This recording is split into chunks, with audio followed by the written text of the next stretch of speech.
Have you ever thought about going back to university, even if you are already in your 30s, in a completely different country and in a language that is not your own? Because I did. And honestly, I wasn't sure if it was a good idea.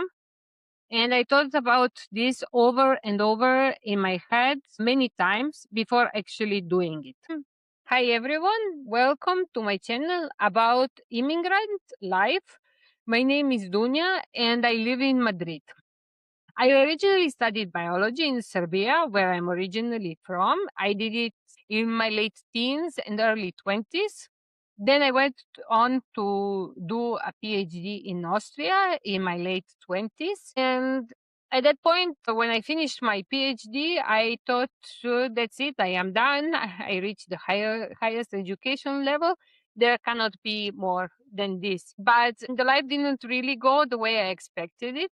And here I am now. Before I continue, please, I would like to remind you to subscribe and stay updated about all aspects of life abroad, primarily in Europe. I am recording these vlogs, which are mostly related to the life in Spain because I live in Spain, but I also have a podcast series where I will be bringing guests who live in different countries of Europe, but also beyond. What was the turning point for me?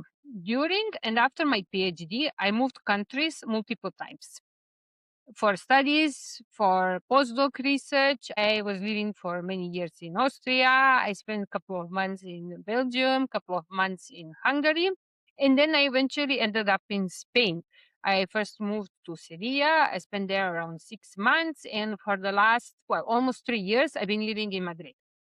And while this sounds exciting on paper, and indeed was at some moments, it also came with a lot of stress with arranging the moves and instability, because most of my contracts were relatively short term. The longest one was for 2.5 years. And then at some point, I realized that I wasn't really progressing in my research due to all these moves and planning the moves, especially when I compared myself with my peers in Spain, who on average don't move so much. Usually, average researcher, let's say in Spain, they do their PhD in Spain and then they spend a couple of years in one country abroad and then they come back to Spain to continue their research career. For that reason, I realized that my chances now for building a stable research career in Spain are getting quite low. And not just that, I also realized that I became a bit disconnected from this path and that I did not feel like so enthusiastic about doing this anymore. I was also a little bit burnt out from all the stress that comes with moving and planning moving, and also meeting new people every time and saying goodbye to people that just became your friends. At the same time, something else started to grow, the interest that I was not even aware I was developing at the beginnings, until it reached a certain point that actually started really occupying my everyday thoughts. So what was my new motivation is that because of all this moving and adapting and starting over, I became really interested in something that I never gave it too much thought before, to be honest, and never thought I would. And this is psychology, and more precisely, the psychology of migration. So I became really curious in why is it so hard to adapt to a new country? Why some people thrive in a new environment while others struggle more? What about missing your family and old friends, and then at the same time building the new life abroad? What happens with someone's identity when you live abroad for many years?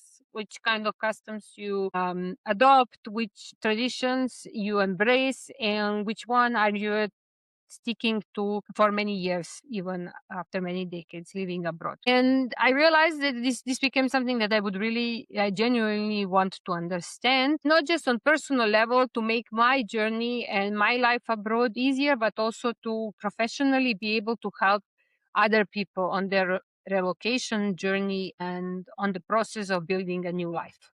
I was starting to think about studying psychology, but I was constrained with many factors. Like I didn't have so much time, so the studies would need to be part time. They would need to be flexible, and also they would need to be affordable because I could not spend thousands of euros on the new studies. And first I thought that this kind of program doesn't exist. But I still asked around, and this is how I found UNED. I heard about it through some friends. And UNED basically means a public university for studying at a distance. It's a Spanish public university, and it offers both in person and online lectures. The lectures can be taken in the mornings or in the evenings, and also there are recordings of most of the lectures. The only thing that is really mandatory is that you take the exam in presence. That you go to one of the UNED examination buildings and you take exam there. The full year, so 60 ECTs per year, costs around 1,000 euros. And it's also possible to sign up for as many subjects as your schedule allows you to take. It's also possible to just take one subject per semester, and then, of course, you don't pay for the full year just for this subject. The only thing that I did not really feel comfortable about or was suboptimal to me at the beginning was the fact that the lectures and everything, the exams, everything was in Spanish. And this was one of my biggest points of doubt. What I was fearing of was if I would have time for this, if I would be able to study so efficiently as I was like 15 years ago. And most importantly, I was afraid that I would not be able to understand the study system in Spain and also at this university. And I was also afraid that I don't know Spanish language good enough to study in it. Spanish was my third language after Serbian and English. And even though at that point I was conversational, I could say things, people could understand me, and I could understand them. Of course, to studying in a foreign language, to communicate at an academic level is a totally different thing. But yes, I still decided to take these studies. And what is my experience so far? I started with 4 subjects in the first semester, which was from October last year to February this year, and with 3 subjects in this semester that is running right now until June this year. And overall, I signed up for 39 ECTs. In February, I passed 3 out of these 4 subjects, and I left 1 for September. In September, there is another second chance to pass the exams from earlier semesters. And yes, I will have 3 other exams from this semester in June. And yes, it is taking me more time than I thought, actually. It takes me longer to read and understand materials. And also it takes me a lot of time to understand the study system, especially in the beginning. It took me a lot of time. I need to do more repetitions, and I make mistakes along the way all the time. Sometimes I need to translate the concepts in my head before I can proceed. Sometimes I need to check the translation, the meaning of some material on Google Translate. And it can be also multiple times. But at the same time, my Spanish is getting better, is improving every day while I'm studying. It's an indirect consequence of studying in Spanish that my Spanish is getting better. Only after a couple of months, it takes me 2-3 times less to understand and read some text. And I now turn on the Google Translate fewer times than it was before. And what is also different compared to my studies from before is that now I waste much less time. I don't go with my colleagues after lectures for a couple of drinks. I am way more disciplined. I don't go out every weekend for some drinks and spend basically the night outside, and then my weekends are spent recovering from the nightlife. This is something that now happens very rarely, and I am more focused because I have very specific goal in my mind. Because before, I guess when you study in your early 20s, when everyone says it's time to study. You study something with the idea of getting a university degree. Of course, you start studying something that you like, and you can imagine yourself spending more or less your entire professional career doing that. But at least in my case, I had way less specific goal what I was going to do. I studied biology, more specifically ecology, but I had no clue if I will be working with waters or terrestrial systems, if I will be working with specific organisms, will it be plants, will it be animals. Now I have a very specific aim in my head with these studies and what I would like to do after the studies. To conclude, it's not easy, but studying an entire degree it never is. The fact that I'm studying in Spanish language, in my third language, it does slow me down, but it's not stopping me from studying.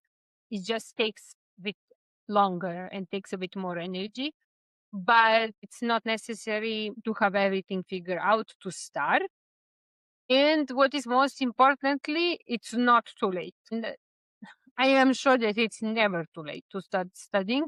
So not just even in late 30s, but also in 40s, 50s, and later, it's never too late to start studying. I would now like to hear your opinions about this topic. Have you ever thought about going back to your studies later in life, past your 20s, for example? Or doing it another country or language. I would really like to read your experience and your thoughts on this topic. And if this is something you're considering, maybe you want to save this video for later. And also, if you like this kind of content, please like and subscribe and stay updated about the expat life, moving abroad with a bit of focus on Europe or maybe a bit more specifically Spain, but we will touch very broad topics. So thank you very much for watching. See you soon. Bye.